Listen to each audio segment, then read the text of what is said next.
తెలంగాణలో కొత్త జోన్లు కొత్త జిల్లాలకు అనుగుణంగా ఉద్యోగుల సర్దుబాటు కోసం జీవో 317 తీసుకొచ్చింది గత ప్రభుత్వం. జీవోలోని మార్గదర్శకాలు ఆందోళనకరంగా ఉండడంతో జీవో రద్దు చేయాలని ఉద్యోగులు పెద్ద ఎత్తున నిరసన చేశారు.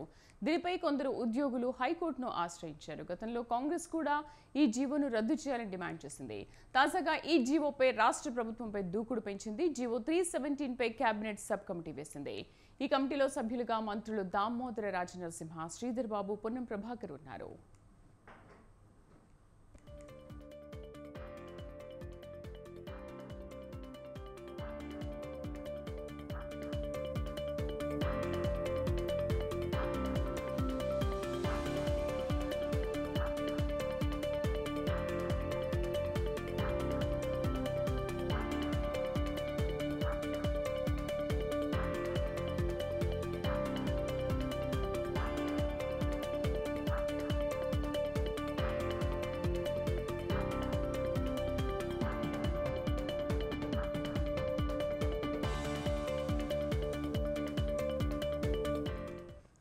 తెలంగాణలో కొత్త జోన్లు కొత్త జిల్లాలకు అనుగుణంగా ఉద్యోగుల సర్దుబాటు కోసం జీవో 317 తీసుకొచ్చింది గత ప్రభుత్వం. జీవోలోని మార్గదర్శకాలు ఆందోళనకరంగా ఉండడంతో జీవో రద్దు చేయాలని ఉద్యోగులు పెద్ద ఎత్తున నిరసన చేపట్టారు. దీనిపై కొందరు ఉద్యోగులు హైకోర్టును ఆశ్రయించారు. గతంలో కాంగ్రెస్ కూడా ఈ జీవోను రద్దు చేయాలని డిమాండ్ చేసింది.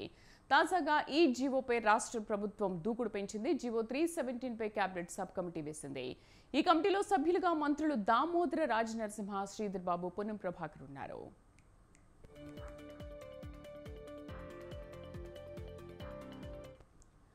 తెలంగాణలో కొత్త జోన్లు కొత్త జిల్లాలకు అనుగుణంగా ఉద్యోగుల సర్దుబాటు కోసం జీవో 317 తీసుకొచ్చింది గత ప్రభుత్వం. జీవోలోని మార్గదర్శకాలు ఆందోళనకరంగా ఉండడంతో జీవో రద్దు చేయాలని ఉద్యోగులు పెద్ద ఎత్తున నిరసన చేశారు. పూర్తి సమాచారం కరెస్పాండెంట్ వేణు అందిస్తారు. వేణు, అసలు 317 జీవో సారాంశం ఏంటి? దీనిపైన తెలంగాణ ప్రభుత్వం ఎటువంటి కసరత్తు చేస్తోంది?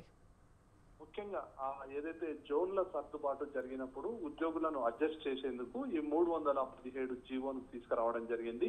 అయితే ఈ 317 జీవో ప్రకారంగా ఎక్కడైతే ఖాళీ పోస్టులు ఉన్నాయో వారందరినీ కూడా క్రమబద్ధీకరించేలా అప్పుడు 317 జీవో కేసీఆర్ గవర్నమెంట్ తీసుకొచ్చింది. ఆ జీవోకు అనుగుణంగా చాలా మందిని కూడా వివిధ ప్రాంతాలకు ట్రాన్స్ఫర్ చేశారు. దానంతరం ఉద్యోగులు కూడా చాలా పెద్ద ఎత్తున కూడా ఆందోళన చేశారు. కొంతమంది టీచర్లు అయితే ఏకంగా హైకోర్టుకు వెళ్లి కేసులు వేసినటువంటి పరిస్థితి. ముఖ్యంగా ఎవరైతే భార్య భర్తలు ఉంటారో వారందరికీ వివిధ ప్రాంతాల్లో దూరంగా పెట్టడం, అలాగే ఏదైతే కొందరు తల్లిదండ్రులు ఆరోగ్యం బాగాలేకపోయినా కానీ మమ్మల్ని దూరంగా పెట్టడం వల్ల మేము వారికి చూసుకోలేకపోతున్నామని ఆవేదన కూడా వ్యక్తం చేసినటువంటి పరిస్థితి. ఇక ఇందుకు సంబంధించి 317 జీవోను వ్యతిరేకిస్తూ ఉపాధ్యాయ సంఘాలు అయితే పెద్ద ఎత్తున ఇందిరా పార్క్ వద్ద ధర్నాలు కూడా చేశాయి. తదనంతరం ప్రభుత్వం మాత్రం అప్పటికీ కూడా ఈ జీవోను ఎట్టి పరిస్థితుల్లో రద్దు చేయమని చెప్పింది. యథావిధిగా ఎవరికి ఎక్కడ ట్రాన్స్ఫర్ చేశామో ఆ ప్రాంతంలో వెళ్లి ఉద్యోగాలు నిర్వర్తించాల్సిందే అని చెప్పి చాలా కఠినంగా కూడా వ్యవహరించినటువంటి పరిస్థితి. అయితే ఎన్నికల సమయంలో ఈ 317 జీవోపై కూడా కాంగ్రెస్ ప్రభుత్వం దృష్టి సారిస్తుంది. ఖచ్చితంగా ఇందులో సాధ్యమైనంత వరకు ఈ సమస్యను పరిష్కరించేందుకు మేము కృషి చేస్తామని చెప్పి ఇటు కాంగ్రెస్ పార్టీ ఎన్నికల సమయంలో ప్రకటించినటువంటి పరిస్థితి. ఇందుకు సంబంధించి ఈ రోజు ముఖ్యమంత్రి రేవంత్ రెడ్డి ఒక నిర్ణయం కూడా తీసుకున్నారు. జీవో 317 మీద ఒక కేబినెట్ సబ్ కమిటీని కూడా ఏర్పాటు చేసింది ప్రభుత్వం. ఈ సమస్యలో అసలు ఈ 317 జీవో కింద ఎంతమంది బాధితులు ఉన్నారు, వారు ఎదుర్కొంటున్న సమస్యలు ఏంటి, వీటన్నిటిపైన కూడా ఈ సబ్ కమిటీ అధ్యయనం చేయనుంది. ఈ సబ్ కమిటీలో మంత్రులు దామోదర్ రాజనరసింహ, శ్రీధర్ బాబు, పొన్నం ప్రభాకర్ సభ్యులుగా ఉన్నారు. వీరందరూ కూడా ఈ 317 జీవో వల్ల ఎంతమంది నష్టపోయారు, ఏంటి, అసలు వారిని ఏ విధంగా అడ్జస్ట్ చేయవచ్చు అనే దానిపైన కూడా ఈ కేబినెట్ సబ్ కమిటీ వారి ఉద్యోగులను సంప్రదించి ఒక నిర్ణయం తీసుకున్నారు. అంటే ఇది ఎప్పటిలోపు అమల్లోకి రావచ్చు అంటారు? అంటే ముఖ్యంగా ఈ కేబినెట్ సబ్ కమిటీ వేశాక ఒకసారి ఈ కమిటీ ఫామ్ అయినాక మొదటి సమావేశం జరిగిన అనంతరం ఈ సబ్ కమిటీ వర్క్ అనేది స్టార్ట్ చేస్తుంది. ఇందుకు సంబంధించి ఇటు ఉద్యోగులతో కూడా సంప్రదింపులు జరపనున్నారు. ముఖ్యంగా 317 జీవో తీసుకురావడం వల్ల కూడా తెలంగాణలో వివిధ జిల్లాల్లో మల్టీ జోన్ వల్ల చాలా మంది కూడా సుదీర్ఘ ప్రాంతాలలో భార్యాభర్తలు పంచాల్సినటువంటి పరిస్థితి ఏర్పడింది. అయితే దీనికి సంబంధించి కూడా ఇటు ఉద్యోగులు కూడా చాలా పెద్ద ఎత్తున ఆందోళన వ్యక్తం చేశారు.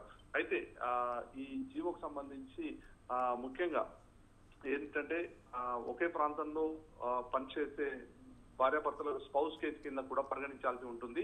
కానీ దీనికి సంబంధించి ఈ ఎవరైతే రిక్వెస్ట్ పెట్టుకున్నా కానీ ట్రాన్స్ఫర్ చేయలేదు స్పౌస్ కేసెస్ లో కూడా. అయితే ఇందుకు సంబంధించి అసలు ఏం జరిగింది ఏంటి అనేది కూడా ఈ కమిటీ ఇటు ఉద్యోగులను సంప్రదించి పూర్తి స్థాయిలో అధ్యయనం చేసి ప్రభుత్వానికి ఒక నివేదిక. అంటే వేణు, అంటే ఆల్మోస్ట్ వాళ్ళందరికీ ఇప్పుడు ఫెసిబిలిటీ కల్పించే అవకాశాలు కనిపిస్తాయంటారా? అంటే మొత్తంగా ఇప్పుడు ఈ సబ్ కమిటీ వేయడం ప్రధాన ఉద్దేశం, ప్రభుత్వం ఉద్దేశం కూడా ఏంటంటే ఏదైతే అప్పుడు జరిగినటువంటి లోటుపాట్లు ఏంటి, దానివల్ల ఎవరికి ఎక్కువ నష్టం జరిగింది ఏంటి అనేది మొదట అధ్యయనం చేయాల్సి ఉంటుంది. అయితే కొంతమంది విషయంలో మాత్రం సుదీర్ఘ ప్రాంతాలకు భార్యాభర్తల్ని ట్రాన్స్ఫర్ చేయడం వల్ల కూడా మేము ఏ విధంగా పని చేసుకోవాలి, ఇటు విధులకు హాజరవుతూ ఇటు పిల్లల్ని చూసుకోవాలన్న ఇబ్బందులు ఉంటున్నాయి. మరోవైపు ఎవరైతే తల్లిదండ్రులు అనారోగ్య సమస్యల బారిన పడినటువంటి వారు ఉంటారో, అలాగే కొంతమందికి పిల్లలు కూడా వారి పిల్లలకు సంబంధించి ఆరోగ్య సమస్యలు ఉన్నప్పుడు వారిని చూసుకోవాలన్నా కూడా ఇబ్బందులు ఎదురవుతాయి. కాబట్టి దీని కిందనైనా మమ్మల్ని పరిగణించాలని చెప్పి ఉద్యోగులు కోరుతున్నటువంటి పరిస్థితి ఉంది. అయితే అప్పుడు అధికారంలో ఉన్నటువంటి బీఆర్ఎస్ ప్రభుత్వం మాత్రం ఈ జీవోకు అనుగుణంగా ఎవరికి ఎక్కడ పోస్టింగ్ ఇస్తే అక్కడ ఖచ్చితంగా రిపోర్టింగ్ చేయాల్సిందే, అక్కడనే పనిచేయాలని చెప్పి కూడా ఆ రోజు ఆదేశించినటువంటి పరిస్థితి ఉంది. ఈ నేపథ్యంలో ఉద్యోగుల సమస్యలను మరొకసారి పరిశీలించే అవకాశం కూడా. సో ఎప్పటిలోపు ఉద్యోగస్తులతో భేటీ అయ్యే అవకాశాలు ఉన్నాయి? అంటే ముఖ్యంగా ఈ కమిటీ ఒకసారి పని ప్రారంభించడం మొదలయ్యాక ఈ ఉద్యోగులతో ప్రధానంగా, ఎందుకంటే ఈ 317 జీవో ఉంది ప్రధానంగా ఉద్యోగులకు సంబంధించి, ఎవరైతే అప్పుడు మల్టీ జోన్ 1, 2, 3 వీటికి సంబంధించి పోస్టింగ్స్ వచ్చాయో వారందరికీ ఈ సమస్య అనేది ఉంది. అయితే ఇందుకు సంబంధించి వారితో ఒకసారి సంప్రదింపులు జరపాలి కాబట్టి ఉద్యోగులతో ఈ కమిటీ ప్రధానంగా ఒకసారి భేటీ అయ్యి వారి నుంచి వచ్చేటువంటి రిప్రజెంటేషన్ అన్నింటిని కూడా స్వీకరించారు. Right Venu, thank you.